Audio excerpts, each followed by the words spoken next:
Repo வட்டி விகிதத்தில் எந்த மாற்றமும் இல்லை என்று ரிசர்வ் வங்கி ஆளுநர் சக்திகாந்த் தாஸ் தெரிவித்திருக்கின்றார். இந்திய ரிசர்வ் வங்கியின் அதாவது ஆர்பிஐயினுடைய நிதி கொள்கை குழு கூட்டம் நேற்று நடைபெற்று தற்போது வரை நடைபெற்று வரும் நிலையில் ரெப்போ வட்டி விகிதத்தில் ஏதேனும் மாற்றம் ஏற்படுமா என்று ஒட்டுமொத்த மக்களும் எதிர்பார்த்திருந்தார்கள். அதில் ஏதேனும் விலை உயர்வு ரெப்போ வட்டி விகிதம் என்பது அதிகரிக்குமா என்று கேள்வி எழுந்தது. இந்நிலையில் இந்த ரெப்போ வட்டி விகிதத்தை பொறுத்தவரை எந்த மாற்றமும் இல்லை என்றும் வட்டி விகிதம் 6.50 விழுக்காடு அது அப்படியே தொடர்வதாக அறிவிக்கப்பட்டிருக்கிறது. பணவீக்கத்தை கட்டுக்குள் வைக்க ஏதுவாக ரெப்போ வட்டி விகிதத்தில் மாற்றம் இல்லை என்று ரிசர்வ் வங்கி அறிவித்திருக்கிறது. நேற்று தொடங்கிய இந்த கூட்டம் இன்று வரை நடைபெற்று முடியிருக்கிறது. இந்த கூட்டத்தில் முக்கியமாக ரெப்போ வட்டி விகிதம் தொடர்பான ஆலோசனை மேற்கொள்ளப்பட்டது. அதில் ஒவ்வொரு நிதியாண்டிலும் குறிப்பிட்ட இடைவெளிக்கு பிறகு இந்த நிதி கொள்கை குழு கூட்டம் நடத்தப்படும். அந்த கூட்டத்தில் வருகின்ற நிதியாண்டுக்கான வட்டி விகிதத்தில் ஏதேனும் மாற்றம் ஏற்படுமா அல்லது ஏதேனும் மாற்றம் கொண்டு வர முடியுமா உள்ளிட்ட பல்வேறு கருத்துக்கள் குறித்து ஆலோசிக்கப்படும். அந்த வகையில் ரெப்போ வட்டி விகிதம் தொடர்பான ஆலோசனை கூட்டம் நடத்தப்பட்டது. அதில் ரெப்போ வட்டி விகிதத்தை பொறுத்தவரை எந்த மாற்றமும் இல்லை என்றும் ஏற்கனவே நடைமுறையில் இருக்கக்கூடிய அதே விகிதம் 6.50 விழுக்காடு என்பது மீண்டும் தொடர்வதாக அறிவிக்கப்பட்டிருக்கிறது. இதன் காரணமாக வங்கிகளில் கடன் பெற்றவர்கள் உள்ளிட்ட அனைத்து விதமான லோன்களுக்கும் எந்தவித வட்டி உயர்வும் இருக்காது என்று தெரிய வந்திருப்பது மக்களுக்கு சற்று நிம்மதியடை வைத்திருக்கிறது. இதன் மூலமாக ரெப்போ வட்டி விகிதம் அதே பழையநிலை 6.50 என்பது மீண்டும் தொடர்வதாக ரிசர்வ் வங்கி ஆளுநர் சக்திகாந்த் தாஸ் அறிவித்திருக்கிறார். The mainstay of aggregate demand is recovering.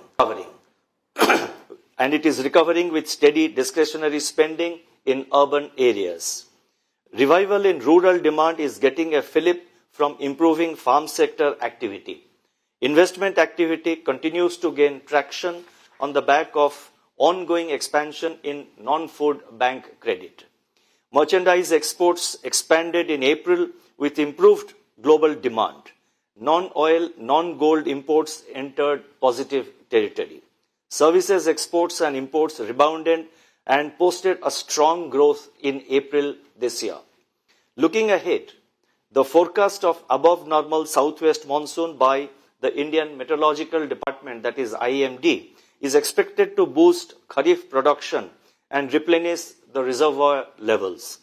Strengthening agricultural sector activity is expected to boost rural consumption.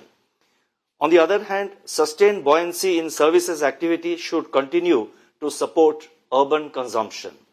The healthy balance sheets of banks and corporates, government's continued thrust on capex, high capacity utilization, and business optimism augur well for investment activity.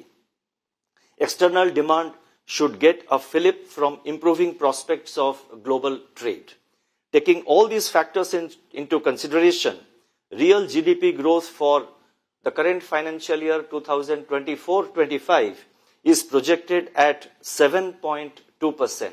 Let me repeat, the GDP growth that we are now projecting for the current financial year 2024-25 is 7.2%, with Q1 at 7.3%, Q2 at 7.2%, Q3 at 7.3%, and Q4 at 7.2%. The risks are evenly balanced. I would now like to focus on inflation. CPI headline inflation softened further during the months of March and April, though persisting food inflation pressures offset the gains of disinflation in core and deflation in fuel groups. Despite some moderation, pulses and vegetables inflation remained firmly in double digits. Vegetable prices are experiencing a summer uptick following a shallow winter season correction. The deflationary trend in fuel was driven primarily by the LPG price cuts in early March. Core inflation softened for the 11th consecutive month since June 2023.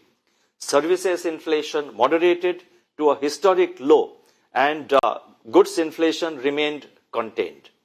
The exceptionally hot summer season and the low reservoir levels may put stress on the summer crop of vegetables and fruits. The Rabi arrivals of pulses and vegetables need to be carefully monitored. Global food prices have also started inching up. Prices of industrial metals have registered double-digit growth in the current calendar year so far. These trends, if sustained, could accentuate the recent uptick in input cost conditions for farms. On the other hand, the forecast of above normal monsoon bodes well for the Kharif season. Wheat procurement has surpassed last year's level.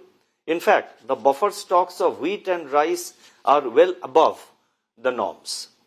These developments could bring respite to food inflation pressures, particularly in cereals and pulses.